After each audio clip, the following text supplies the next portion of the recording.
به این میگن ابرویی. میبینید از این ور تا این ور زنبور عسل ریخته و پلم کرده. نگاه کنید این عسله.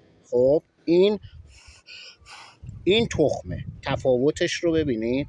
تخم مشخصه، عسل مشخصه. الان نگاه من اینو بردارم، عسلش زیرش نشون میده.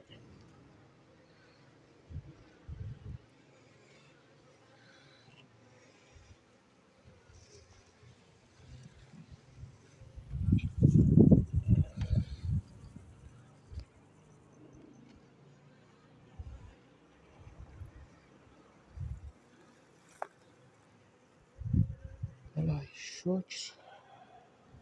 چرا این ملکه رنگی هم هست باید زودم دیده بشه. همرنگ زنبورای دیگه هستش؟ همرنگ زنبورای دیگه هستش، در بعضی موارد نه، رنگش تیره تره. ملکه بستگی به زمان دنیا آمدن ملکه داره که حرارتی که به ملکه میرسه تو شاخون چقدر به قول گفتنی باشه که زنبور رنگش تیره بشه یا نشه، روشن بشه.